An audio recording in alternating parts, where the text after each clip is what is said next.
여러분, 오늘 말씀 갈라디아서 4장 12절에서 20절 말씀을 저희가 함께 읽었는데요. 이 말씀의 내용을 읽어볼 때 이 내용 안에서 바울이요 굉장히 당황하고 있습니다. 당혹감을 느끼고 있어요. 왜 바울이 당혹스러워하고 당황하는가? 그 이유는 갈라디아 교회 성도님들의 자신을 바라보는 이 시선이 바뀌었다는 것을 느꼈기 때문이에요. 마치 한 연인이 어제까지는 정말 깊은 사랑의 관계였는데 하루아침에 갑자기 그 시선이 차갑게 변해버린 것 같은 그런 모습 앞에 당황하는 것 같은 모습이 바로 오늘 이 바울의 모습입니다. 제가 예전에 우리 청소년 부서 이렇게 섬겼을 때 어머님들이 이런 당황스럽다라는 얘기를 하시는 때가 있어요. 언제 그런가 하면 우리 자녀들이 이 사춘기에 들어갈 때 그런 말씀을 참 많이 하세요. 마치 느낌이 어제까지는 정말 순종적이고 정말 착한 아들, 딸이었는데 갑자기 사춘기에 들어가면서 뭔가 변해버렸다는 느낌이 드는 거죠. 우리 아이들이 깊은 생각에 잠기고 또 이런 사랑에 잘 반응하지 않는 모습을 보면서 이 변해버린 것 같은, 그래서 그 모습에 굉장히 당혹스러워하시고 당황스럽다는 말씀을 참 많이 하셨습니다. 그래서 어머니 기도회를 이렇게 진행을 하다 보면 참 많이 우세요. 특별히 이 사춘기 자녀를 두신 부모님들이 정말 깊은 기도에 들어가십니다. 예전에도 뜨거운 사랑으로 기도했지만 더 특별히 기도하시는 것 같아요. 그래서 한 어머님께서 너무 간절하게 기도하시고 우시면서 기도하셔서 나중에 얘기를 좀 들어봤는데 그 아들 위해서 기도하다가 너무 깊게 들어가신 거예요. 그래서 아들의 성장 과정을 하나님께 올려드리다가 아들이 군대 가는 것까지 이르렀는데 군대 갈 생각을 하니까 엄마 마음이 찢어지는 겁니다. 그래서 그렇게 우시면서 기도하시고 나서 말씀하시기를, 목사님, 우리 아들 대신에 우리 남편이 다시 군대 갔으면 좋겠어요. 우리 남편은 군대 한번 다녀와서 지금 가면 정말 잘할 수 있을 텐데 하면서 진심으로 말씀을 하시더라고요. 근데 이제 아내분이 이런 말씀을 하면 이제 누가 당황하냐면은 이 남편분들이 이제 당황하시는 거예요. 예전에 우리 아내 그러지 않았는데, 우리 아내가 고백하기를 오빠밖에 없어 이렇게 얘기를 했는데 이제는 이제 당신이 다시 군대 갔으면 좋겠어 하면서 보내버리니까 이 아내가 나를 향해서 변해버린 것은 아닐까, 그 모습 앞에 이렇게 당황하시고 당혹감을 느끼시는 거죠. 그러니까 사도 바울이 오늘 이 말씀 안에서 그 갈라디아 교회 성도들과 정말 친밀한 사랑의 관계를 나누었는데 마치 하루아침에 그 관계가 끝난 것 같은 그런 느낌 속에서 굉장히 당혹스러워하고 있습니다. 여러분, 바울과 갈라디아 교회 성도들의 이 사이가 어땠는가 하면 말씀에 이렇게 기록이 되어 있어요. 우리 12절 말씀 같이 한번 읽어보도록 하겠습니다. 12절 시작. 형제들이여, 내가 여러분과 같이 됐으니 여러분도 나와 같이 되기를 바랍니다. 여러분은 내게 아무런 해도 끼치지 않았습니다. 여러분, 바울이 갈라디아 교회 성도들을 향해 부를 때 형제들이여 라고 호칭을 해요. 이거는 가족 안에서 부르는 호칭입니다. 그러니까 이 갈라디아 교회 성도들과 바울의 관계가 예수님 안에서 영적으로 한 가족이었기 때문에 형제들이라고 부를 만큼 아주 가까운 사이였죠. 바울의 표현에 의하면 여러분은 나에게 아무런 해도 끼치지 않았습니다. 이 이야기는 여러분들이 나에게 어떤 해도 주지 않았죠. 단순히 이 표현이 아니라 정말 여러분들이 나에게 호의를 베풀어 주었습니다. 친절하게 대해 주셨죠. 저와 여러분의 사이가 너무 좋은 사이였지 않습니까? 우리는 정말 사랑하는 사이였어요 라는 이야기를 이렇게 지금 바울이 표현하고 있습니다. 바울과 이 갈라디아 교회 성도들의 사랑이 이 정도가 아니었어요. 14절 말씀도 한번 보겠습니다. 14절 말씀 같이 한번 읽겠습니다. 시작. 그리고 내 육체의 연약함이 여러분에게 시험거리가 될 만한 것이었는데도 여러분은 비웃거나 멸시하지 않았고 도리어 나를 하나님의 천사처럼 그리스도 예수처럼 환영해 주었습니다. 여러분, 바울에게요 육체의 연약함이 있었어요. 아마 이 연약함은 누가 보더라도 알 수 있는 연약함이었던 것 같습니다. 그런데 갈라디아 교회 성도들이 이 바울의 연약함을 문제 삼지 않았다는 거예요. 그만큼 바울과 갈라디아 교회 성도들이 서로 사랑 안에서 교제를 했다라는 증거이죠. 이 바울의 연약함을 두고서 많은 성경학자들이 한 3가지 정도로 추측을 합니다. 이 첫 번째는 아마 바울이 심각한 눈의 질병을 가지고 있었던 것이 아닐까 추측을 해요. 왜냐하면 오늘 본문 15절 말씀에 바울이 갈라디아 교회 성도들을 향해서 이렇게 표현하는 것이 있습니다. 여러분이 내게 여러분의 눈이라도 빼줄 만큼 그렇게 나에게 해주었을 것입니다 라는 표현을 해요.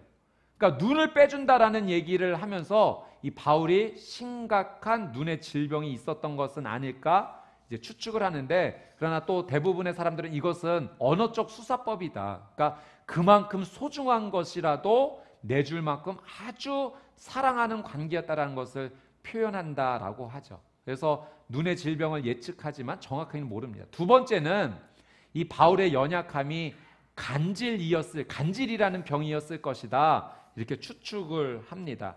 오늘 본문의 14절 말씀에 내 연약함이 여러분에게 시험거리가 될 만한 것이었음에도 불구하고 라는 표현. 그러니까 바울의 육체적 연약함이 무엇이었길래 이렇게 사람으로 하여금 실망하게 하고 시험거리가 됐을까? 정말 심각한 질병 아니었을까? 추측하면서 이 간질이라는 병으로 추측을 하기도 하지만 정확하지 않죠.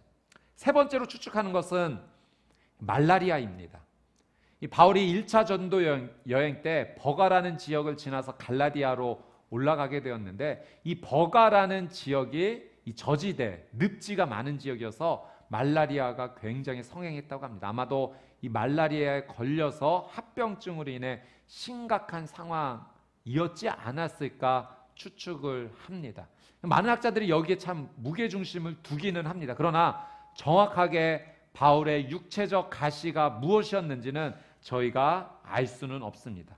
이 바울이 어떤 연약함이었냐가 중요한 것이 아니라 그러한 연약함, 정말 시험거리가 될 만한 연약함이었지만 갈라디아 교회 성도들과 바울의 이 관계가 그 모든 것을 다 이해하고 덮어줄 만큼 서로의 사이가 정말로 사랑하는 관계였다는 거예요. 바울이 표현하기를 여러분들이 나를 하나님의 천사처럼 환영해 주지 않았습니까? 마치 그리스도 예수처럼 나를 예수님처럼 받아주지 않았습니까? 지금 이렇게 표현을 하고 있는 거예요. 여러분, 여기에서 우리가 깨닫게 되는 아주 중요한 영적인 원리가 있습니다. 여러분, 복음 안에서 살아간다는 것, 예수 그리스도의 십자가 은혜를 우리의 삶 가운데 품으며 그 십자가 사랑 안에서 살아간다는 것은 무엇인가? 여러분, 이 복음 안에서 살아가는 삶은 사랑 안에서 살아가는 삶이 된다는 거예요. 복음의 능력은 곧 사랑의 능력이라는 것입니다. 우리의 삶에 복음 안에 거하는 삶이 계속 이어질 때 우리의 삶에 나타나는 열매가 무엇인가? 그건 사랑이라는 거예요. 마치 이 바울과 갈라디아 교회 성도들이 서로 보여주었던 사랑의 모습처럼 말이죠. 상대가 연약한 점, 부족한 점, 좀 시험이 들 만한 점이 있어도 그것을 예수님의 사랑으로 이해하고 덮어주고 받아주는 것, 이것이 복음으로 살아가는 사랑의 열매입니다. 여러분, 덮어준다는 것은 그냥 모른 척 해줄게 이 정도가 아니에요. 그 사람의 연약함을 내가 받아주면서 그 사람이 그걸 극복할 수 있도록 도움의 손길을 내미는 것, 이것이 바로 바울과 갈라디아 교회 성도들 사이에서 이루어졌던 사랑의 모습인 거죠. 저는 여러분 축복합니다. 여러분이 복음 안에서 살아감으로 말미암아 이 복음의 능력, 사랑의 능력이 여러분의 삶 가운데서 활짝 열매 맺게 되기를 주님의 이름으로 축복합니다. 제가 잭 웰치라는 분의 이야기를 한번 들었어요. 이분이 미국의 GE 회사를 아주 크게 일군 이제 경영인, 훌륭한 경영인이었고 나중에는 좋은 강연 연설자로서 아주 유명했습니다. 근데 이 잭 웰치가 어려서는 말을 좀 더듬었다고 합니다. 나중에 훌륭한 연설가였지만 어렸을 때는 말을 더듬어서 이 말 더듬는 것 때문에 참 힘든 시간이 있었대요. 그래서 식당에 가서 이 참치 샌드위치를 하나를 주문하면 이 참치 샌드위치가 꼭 2개씩 나왔대요. 왜냐하면 이 참치 샌드위치가 튜나 샌드위치인데 더듬다 보니까 튜나 샌드위치 이렇게 하다 보니까 두 개 달라고 하는 의미로 받아들여서 그런 일도 있었고, 그래서 이 친구들도 이 말을 더듬으니까 놀리기도 하고 참 힘든 시간을 보냈는데, 그 어머니가, 잭 웰치의 어머니가 이 아들을 참 사랑으로 덮어주고 격려해 주었다고요. 말을 더듬을 때마다 혼내키고 야단시킨 것이 아니라 이렇게 말해 주었대요. 너는 머리가 너무 똑똑해서 너의 그 똑똑한 머리와 생각을 말이 다 따라잡지 못하는 거야. 넌 지금 너무너무 잘하고 있어. 똑똑해. 괜찮아. 극복할 수 있을 거야 라고 어머니가 사랑으로 그 약점을 덮어주면서 이끌어줬다는 거죠. 그래서 본인이 그렇게 나중에 좋은 경영인으로서, 좋은 연설가로서 설 수 있었던 것은 사랑으로 덮어주고 이해해 주었던 어머니의 사랑이 있었기 때문이다, 이렇게 고백을 했습니다. 여러분, 약점을 이해하고 극복할 수 있도록 도와주는 것은 사랑 외에는 없습니다. 특별히 이 사랑의 능력은 복음 안에서 일어나는 거죠. 그러니 바울과 갈라디아 교회 성도들의 이 관계는 복음 안에서 이루어지는, 약점을 서로 안아줄 수 있을 만큼 훌륭한 사랑의 관계가 이어졌던 거예요. 그래서 바울이 느끼기를 어떻게 느꼈는가? 갈라디아 교회 성도들이 나를 마치 예수님처럼 받아주는구나, 이 정도로 느낄 정도였다는 거죠. 제가 말씀을 준비하면서 예수님처럼 환영해 주었다, 이 표현이 너무나 마음에 남았습니다. 여러분, 예수님처럼 환영해 주었다라는 말, 이 어떤 의미일까요? 그러니까 갈라디아 교회 성도들이 바울을 볼 때 예수님으로 본 거예요. 그래서 예수님 대하듯이 받아주었기 때문에 그런 느낌을 바울이 받았던 거죠. 제가 한번 생각해 봤어요. 나는 누군가의 관계 속에서 내가 그 상대를 예수님처럼 대하고 있는가? 사랑하는 가족, 아내와 딸을 보면서 내가 예수님 대하듯이 대하고 있는가? 우리 교회 안에서 우리 동역자들, 또 우리 성도님들을 바라보면서 내가 정말 예수님으로 바라보고 그렇게 대하고 있는가라는 강력한 질문이 말씀을 준비하는 가운데 남게 되었습니다. 복음 안에서 살아간다는 것은 내가 관계 맺는 삶의 현장에서 상대를 예수님처럼 대해주는 것이구나, 이런 하나님의 귀한 말씀이 제 안에 머물게 되었습니다. 여러분, 가정 안에서 여러분의 남편을 예수님으로 받아주십시오. 여러분, 가정 안에서 여러분의 아내를 예수님으로 바라보고 대해주십시오. 여러분이 자녀를 바라볼 때 그 자녀를 예수님을 환영해 주듯이 받아주십시오. 부모님을 대할 때도 예수님을 대하듯이 그렇게 하십시오. 여러분, 그렇게 사는 삶이 복음 안에서 살아가는 놀라운 사랑의 삶으로 이어질 줄 믿습니다. 하나님께서 오늘 우리에게 그 말씀을 주시는 거예요. 제가 지난주에 개인적으로 좀 재밌기도 하고 좀 신기한 경험을 한 가지 했는데요. 제가 집에서 이제 아내랑 이렇게 대화를 할 때 이 아내의 대화 속에서 제가 규칙이 있다는 것을 제가 발견하게 됐어요. 어떤 규칙이냐면, 제가 무슨 말을 할 때마다 아내의 첫 반응이 아니, 이렇게 시작을 하는 겁니다. 너무 신기했어요. 나 뭐 이거 좀 하고 싶은데 어때? 아니, 이렇게 말하고, 나는 이게 좋을 것 같아. 당신 생각은 어때? 나 괜찮은 것 같지 않아? 아니야. 항상 아니래요. 그래서 제가 그렇게 또 물어봤어요. 당신 내가 말할 때마다 아니라고 하는데 계속 아니라고 할 거야? 그 말에도 아니래요. 네. 무조건 아니랍니다. 그래서 왜 이렇게 아니라고 할까? 근데 가만히 보니까 저도 아내가 뭔가 물어볼 때 조금 약간 그 아니다, 이런 표현을 제가 많이 쓰더라고요. 그건 그게 아니고 이렇게 해야 되는 거야 라고서 조금 아니다, 이거부터 시작을 하더라고요. 그래서 저희가 곰곰이 생각해 보죠. 왜 그렇게 아니다라고 서로 할까? 가만히 생각해 보니까 부부는 사실은 서로 가장 사랑하는 관계인데, 사랑하다 보니까 서로를 좀 도와주고 싶은 거죠. 그러니까 도와주고 싶다 보니까 이 사람을 바르게 세워줄 수 있는 사람은 나밖에 없다, 그런 마음으로 고쳐주고 싶은 마음에 아니야, 이렇게 하면 안 되라고 이야기하다 보니까 그렇게 된다는 것을 느꼈어요. 사랑하기 때문에 그럴 수 있겠구나. 그러면서 저희가 합의를 좀 봤습니다. 이제 무조건 아니라고 하지 말자.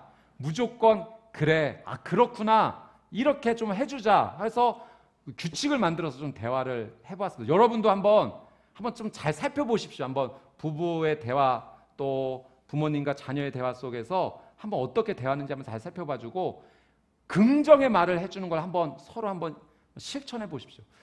제가 이제 하는 말마다 아내가 이제 그래, 그렇구나 이렇게 응답을 해주는 거예요. 그러니까 제가 너무 좋더라고요. 제가 이렇게 긍정을 받아주니까 제가 마음이 활짝 열리는 느낌이 들면서 심지어 어떤 상황까지 연출이 됐냐면 아내가 더 예뻐 보이는 상황까지 이렇게 펼쳐지게 되었습니다. 자신을 향해서 마음을 열어주니까 상대가 참 귀하게 보였던 거죠. 여러분, 이게 이제 서로를 예수님으로 우리가 대할 수 있는 방법 중에 하나입니다. 사랑의 모습으로 우리가 바라봐 주는 거죠. 여러분, 우리 남편의 삶 안에 예수님이 계세요. 우리 아내에게도 마찬가지고 자녀에게도 마찬가지고. 그러니 가족 안에서 서로를 바라볼 때 예수님이 계시지 내가 예수님 대하듯이 해야겠구나. 여러분, 이 삶을 살아갈 때 우리 안에 놀라운 복음의 능력, 사랑의 능력이 펼쳐지게 될 것입니다. 가족뿐만 아니라 여러분 직장의 자리에서든 믿음의 공동체 안에서든 누구든 예수님 대하듯이 상대를 봤을 때 예수님 바라보듯이 바라보십시오. 여러분, 정말 신기한 것은요, 하나님께서 우리 모든 사람에게 그런 능력을 주셨는데요, 우리가 아무 말도 하지 않아도 내가 마음만 품고 있어도 상대방에게 좋은 마음을 품고 있으면 상대방이 압니다. 내가 상대방에 대해서 아무 말 하지 않아도 별로 좋지 않은 마음 갖고 있으면 상대방이 알아요. 우리도 그런 느낌 알지 않습니까? 이 사람이 나를 받아주는구나, 거부하는구나, 말하지 않아도 느낄 수가 있어요. 여러분, 우리가 상대를 예수님 대하듯이 그런 마음으로 가지고 산다면 우리 안에 부어진 복음의 능력, 복음의 사랑이 나를 통하여 상대에게 전달될 줄 믿습니다. 복음 안에서, 관계 안에서 서로를 예수님처럼 대하는 우리 사랑하는 수원 온누리교회 성도님들 되시기를 주님의 이름으로 축복합니다. 여러분, 이렇게 바울과 갈라디아 교회 성도들의 사이가 너무 좋았는데, 그런데 하루아침에 이것이 깨져버렸어요. 도대체 어떤 일이 일어났던 것일까? 우리 16절, 17절 말씀 같이 한번 읽어보도록 하겠습니다. 시작. 내가 여러분에게 진실을 말해서 여러분의 원수가 됐습니까? 그들이 여러분에게 열심을 내는 것은 좋은 뜻으로 하는 게 아니라 여러분을 이간하고자 함입니다. 이는 오직 여러분으로 하여금 그들의 열심을 따르게 하려고 하는 것입니다.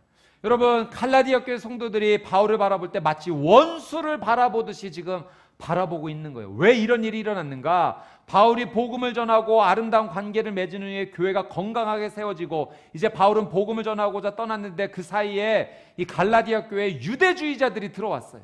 그러면서 하는 말이 바울이 전한 복음이 온전하지 않습니다. 그는 진짜 사도도 아니에요. 그가 전한 복음은 가짜입니다. 구원받고 싶으세요? 유대인이 되어야지요. 그러니 율법 지키고 할례 받으십시오라는 잘못된 교리를 전하였던 거예요. 그래서 이 잘못된 교리를 받고 막 혼란스러워하는 그 가운데 17절 말씀해 보니까 이 유대주의자들이요, 갈라디아 교회 성도들에게 처음에 엄청 잘한 겁니다. 표현을 보니까 열심을 냈대요. 그러니까 열심을 낼 만큼 간과 쓸개 다 빼줄 것처럼 그렇게 친절하게, 그렇게 아름답게 접근을 해서 그들의 마음을 사로잡아서 바울에 대해서 이간을 했던 거죠. 이간한다는 것은 이렇게 제외시킨다라는 원어적 의미가 있습니다. 그러니까 이 바울에게서 갈라디아 교회 성도님들의 가까운 관계를 제외시키는, 떼어버리는 일을 한 겁니다. 더 깊게 들어가면 하나님의 복음 안에서, 하나님과의 관계 속에서, 예수님의 십자가 안에서 이 갈라디아 교회 성도들을 이간한 거예요. 떼어낸 거예요. 왜? 이 유대주의자들이 처음에는 잘하는 것처럼 했지만 사실은 잘못된 그런 나쁜 동기가 숨겨져 있었죠.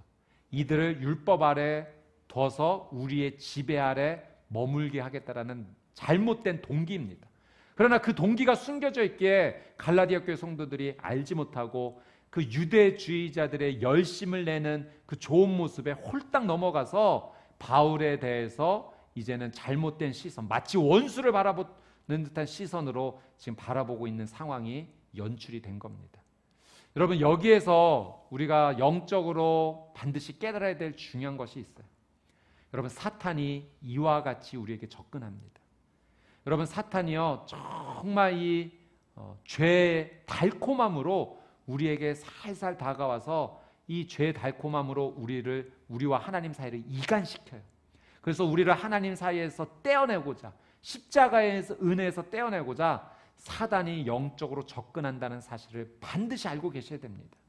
여러분, 이 사실에 대해서 우리가 영적으로 깨어있지 않으면 나도 모르는 사이에 하나님과의 사이가 멀어질 수밖에 없고, 우리의 삶의 방향이 이 사단이 자기의 지배 아래 두고자 우리를 그 안으로 끌어들이고 있다는 하는 사실이죠.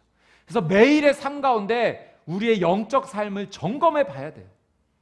여러분, 이 사단의 죄의 달콤함을 끊을 수 있는 유일한 길은 오직 예수 그리스도의 십자가 보혈밖에 없습니다. 여러분, 내 힘으로 사단의 유혹을 이겨낸다? 절대 못 이겨요. 절대 못 이깁니다. 100이면 100다 사탄의 유혹 앞에 넘어질 수밖에 없어요. 여러분, 내 힘으로 끊어내지 마세요. 절대 안 돼요. 우리가 이 사단의 유혹을 끊어낼 수 있는 길은 예수 십자가 보혈 붙잡는 것밖에 없어요. 그래서 매일의 삶 가운데 내가 예수님의 십자가를 얼마나 내가 생각하고 바라보는지 점검하셔야 돼요. 내가 하나님과의 사이가 거리가 가까운가? 그러면요, 이 십자가를 의지하는, 예수님의 보혈을 의지하는 삶은요, 사단이 나를 유혹하고 있다는 사실을 여러분 명백하게 알 수 있습니다. 그러나 이 거리가 멀어지면 지금 사단이 유혹을 해도 유혹하는지도 모를 수도 있는 거예요. 그러나 여러분, 매일매일의 삶 가운데 말씀과 기도 안에 머물므로 말미암아 하나님과의 거리를 가깝게 유지하고 예수 그리스도의 십자가를 날마다 묵상하는 삶이 되시기를 주님의 이름으로 축복합니다. 여러분, 그래서 이번 40일 작은 예수 기도회는 너무 중요한 영적 전환점이 되는 거예요. 여러분, 그날 시작해서 내가 시작하겠다가 아니라 지금부터 준비하십시오. 지금부터 하나님과의 거리를 가깝게 유지하십시오. 십자가의 예수님의 보혈의 능력을 굳건히 붙잡으십시오. 여러분, 이런 영적 깨어있음으로 말미암아 사단의 모든 유혹을 예수의 보혈로 끊어내고 하나님과 더 깊은 사랑의 관계로 나아가는 귀한 삶이 되시기를 주님의 이름으로 축복합니다. 여러분, 바울이 지금 이 갈라디아 교회 성도들이 차갑게 바라보는 것 때문에 마음도 아프지만 사실 그거보다 더 마음이 아픈 것은 이 갈라디아 교회 성도들이 복음을 떠났다는 사실 때문에 마음이 아픈 거예요. 예수 십자가를 떠나서 죽음으로 달려가는 그 모습을 보니까 너무 가슴이 아픈 거예요. 그래서 19절에 이렇게 이야기합니다. 19절 말씀 같이 한번 읽겠습니다. 시작.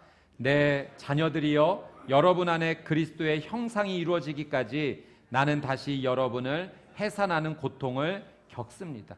내 자녀들이여 라고 부르고 있어요. 그러니까 바울의 심정은 영적 부모로서 갈라디아 교회 성도들을 자녀로 바라보고 있는 겁니다.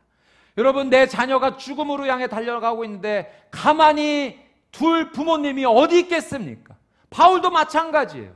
부모님의 심정으로 바라보니 복음을 떠나 죽음으로 향해 달려나가는 갈라디아 교회 성도들을 차마 눈뜨고 그냥 지켜보지 못하는 거예요.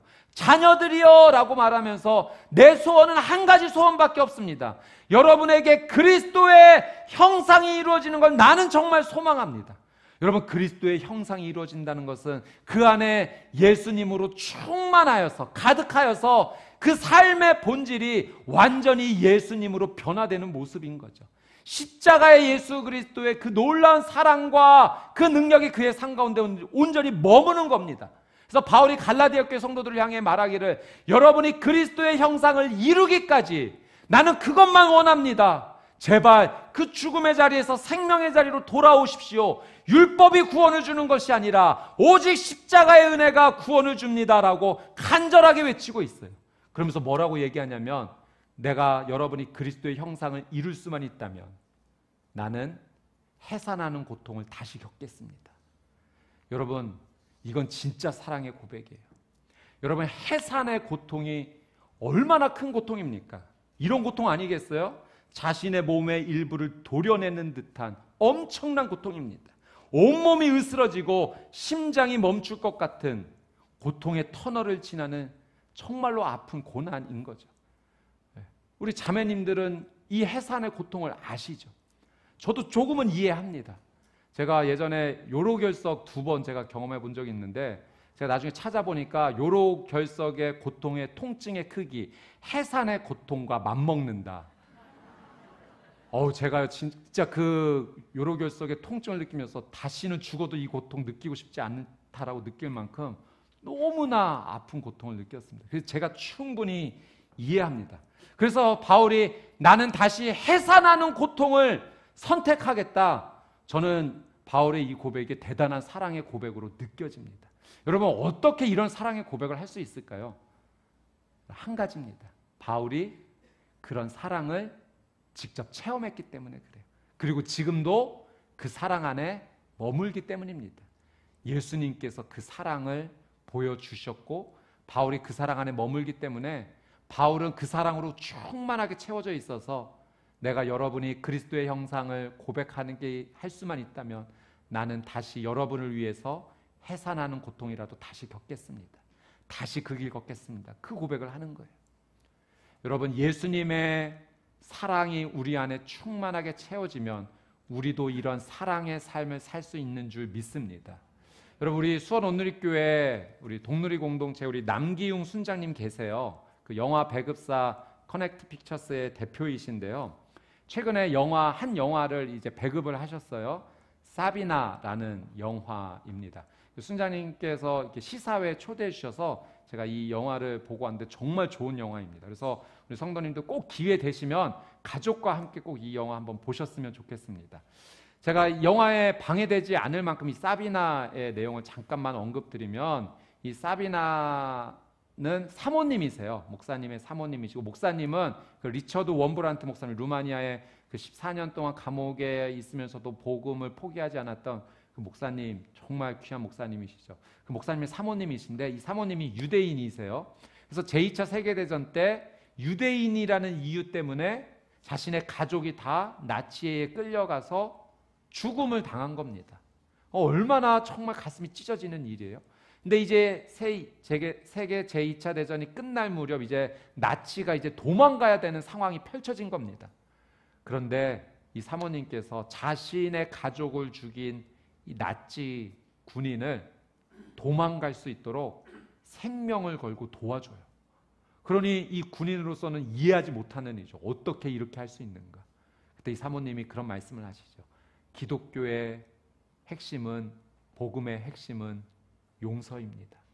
그러니까 이 사모님은 자신이 예수님께로부터 받은 그 사랑의 은혜 때문에 자신의 가족을 죽였던 사람을 도와주는 그 사랑을 흘려보내고 있는 거예요. 어떻게 보면 정말 해산하는 고통을 겪고 있는 거죠. 이 사랑 앞에 이 나치 군인이 그리스도의 형상으로 변화됩니다. 그리고 하나님 앞에서 다시 살아가는, 예수 십자가 붙잡고 살아가는 그 놀라운 은혜의 삶을 살게 되죠. 여러분, 사랑하고 용서한다는 건 이건 정말 쉬운 일이 아닙니다. 나는 할 수 없어요. 그러나 예수님의 사랑 안에 머물며 복음 안에 머물면 넘치는 그 사랑으로 말미암아 우리도 그 삶을 조금이라도 살아갈 수 있어요. 지난주에 우리 영화부의 우리 최선재 전도사님께서 새벽예배 화요일 날 귀한 새벽예배 설교를 해주셨는데 너무 귀한 설교 해주셨어요. 우리 아직 못 들으신 분 계시다면 꼭 이번에 한번 꼭 들어보셨으면 좋겠습니다. 목사님께서 그 설교 가운데 본인의 간증을 좀 말씀해 주셨어요. 본인이 20대 초반에 정말 어려운 일이 있어서 이 죽음을 생각을 늘 할 수밖에 없었던 그런 상황에서 이제 진짜 삶을 마지막으로 정리해야겠다 이렇게 결심을 하고 한 수련회에 가시게 된 거예요. 그리고 그 수련회에서도 그냥 맨 뒤에 앉아서 기도도 못하고 그냥 찬양도 못하고 있는데, 그렇게 정말 처져 있는 자신의 삶 가운데 환상 가운데 예수님께서 찾아오신 겁니다. 그리고 이 전도사님을 골고다 언덕으로 데려가셨어요. 예수님께서 채찍질 당하시고 그리고 맞으시고 가시 면류관에 피 흘리시고 이 모든 모습을 못 바뀌시고 보는데 정말 보는 것만으로 너무 끔찍해서 헛구역질이 나올 정도로 너무 끔찍한 모습이었다는 거죠. 그리고 마지막에 예수님께서 그곳에서 숨을 거두시기 전에 전도사님을 향해서 말씀하셨대요. 사랑하는 딸아, 선재야, 내가 너를 정말 사랑한다. 온 세상을 다 줘도 나는 너와 바꾸지 않을 거야. 그리고 내가 너를 다시 살릴 수만 있다면, 나는 다시 골고다 언덕을 다시 걸어가야 된다면 난 다시 걸어갈 거야. 난 널 살리기 위해서 다시 이 고통 다시 겪을 수 있어. 그 말씀을 해주셨다는 거죠. 예수님의 놀라운 사랑 앞에 자신의 삶이 완전히 바뀌게 돼서 다시 회복되었다라는 귀한 말씀을 나눠주셨습니다. 여러분, 예수님의 사랑이 이런 사랑이에요. 나를 위해서 다시 골고다 언덕길을 가셔야 된다면 기꺼이 그 길을 걸어가시겠다라고 말씀하시는 사랑이 바로 예수님의 사랑이에요.